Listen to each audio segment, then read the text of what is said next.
Hey everyone, Connie Royal here, and welcome to my blind reaction to My Hero Academia, Season 3, Episode 3. And I don't know why I said it like that, but I don't know. Just having fun. So yeah, we're here with Episode 3 of Season 3, and I'm excited to see more. We started with the training. We learned more about this new kid. We even got to meet some playful cat heroes who are adorable and hilarious, and I love them. um, but yeah, I'm excited to see where this goes because there's a lot of potential for this kid's storyline. And this training's gonna be an interesting, like, framing device, I guess you could say. Because this arc is definitely seeming to focus on this kid. Whatever his big thing is going to be, I think it's going to be big, like really big. That's just my guess, though.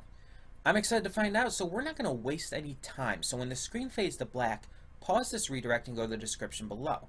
Follow the link to the reaction, and after you watch it, come back here to the redirect and resume play. Because after it fades to black and then fades back in, everything from that point forward will be my afterthoughts and will contain spoilers to the episode. So that being said, thank you so much for tuning in, and I'll see you at the reaction.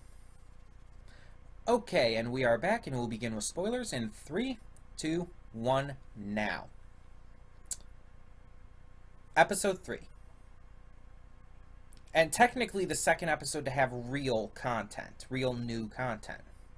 Because the first episode, again, just recap filler. Episode 3.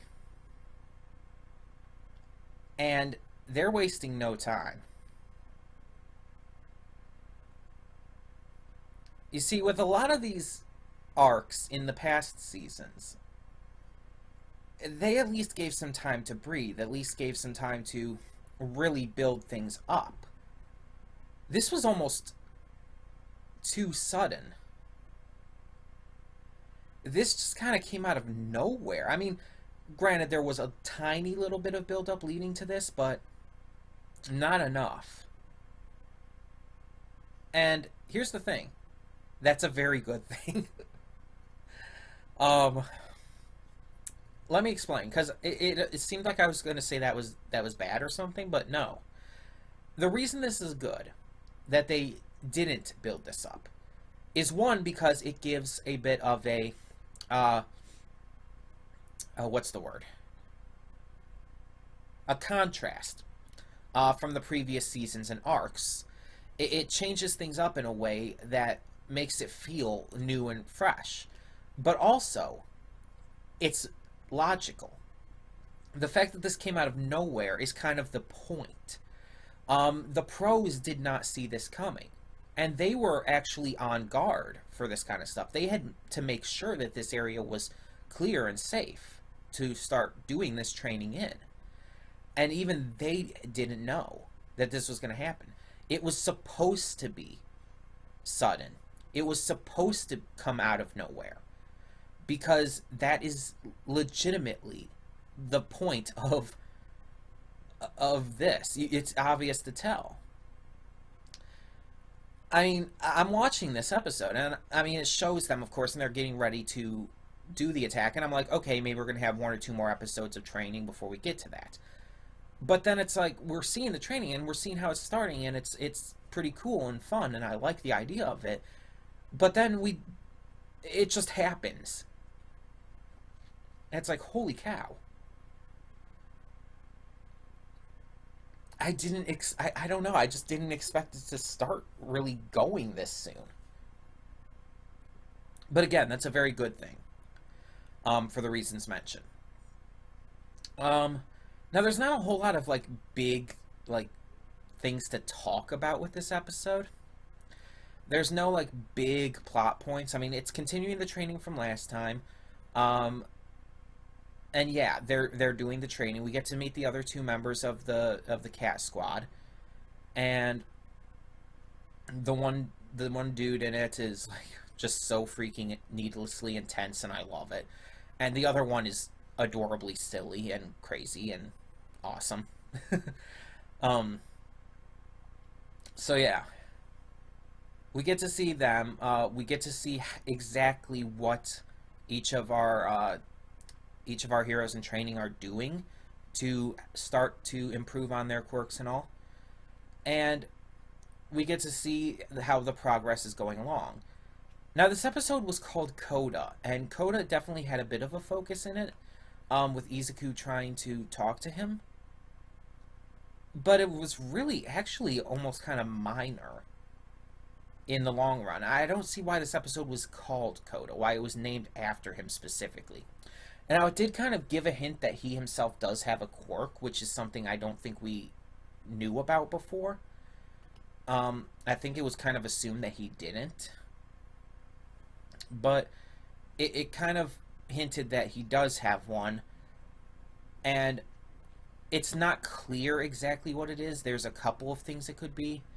So I'm really interested to see where they take that, especially now with the villains attacking. Yeah, it's just I don't know what's going to happen here. I doubt any of our main heroes are going to get like really injured or like taken down or anything, like to a notable degree. But then again, I didn't expect what happened in season 1 with what happened there, like with Aizawa and whatnot, especially. So anything could happen, to be honest. I didn't expect what happened with the Stain arc in season 2. With Stain just straight up stabbing Ida like he did. Multiple times, I believe. So anything could happen here. That's the thing. I'm really interested to see Himiko Toga, though. I know her name. I love her name, by the way. I just love that name. I don't know why. I just do. I love her design, and she and Dabi both, actually, have been built up quite a bit. They were shown very briefly in bits in season 2, and now they've been started to be built up through season 3 so far, the few episodes we've had. So I'm really hoping that they live up to it. So far, it seems like Dabi has some kind of fire-based quirk, and I just have no idea about Toga. But then we also have 8 others. There are 10 of them in total, apparently, and that's going to be a bit of a problem. Now, we do have a large group of classes A and B there, so hopefully they'll be able to hold them off at least. But also, Aizawa and some of them are also gone, so I don't know. Yeah, I really don't know where they're going to take this, but I'm excited to find out. Like, this is really exciting.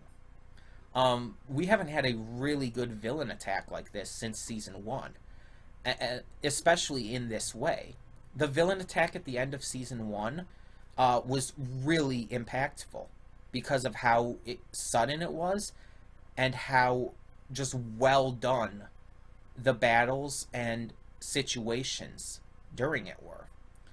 The Stain arc, like, that didn't come out of nowhere. We saw that coming. We saw how it was built up. Everything kind of moved into that. So while it did have a huge, amazing impact with its morality questioning, it was different at the same time.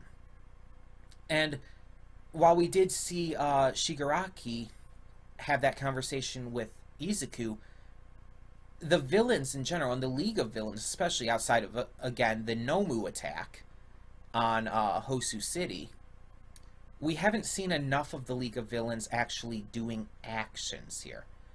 We haven't seen enough of them actually attacking. And now this is a specific group, a specific subset of the League of Villains too, that was recently only put together. So yeah, this is something really big, and I can't wait to see where they go with this.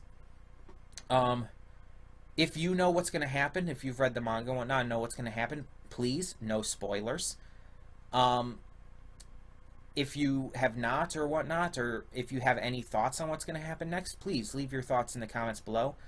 Tell me what you thought of everything here, and thank you so much for tuning in. For now, I really have nothing else I can say about this, because I just really have no idea where it's going, and I have no clue what's going to happen here, how they're going to get out of this. They seem to be completely outmatched. We'll see, though. We'll see. Thank you so much for tuning in. I'm Connie Royal, and I'm signing off. See y'all next time. And don't just live for tomorrow, or just live in yesterday. Just be glad for all you have that's in today. And though you've come through many obstacles,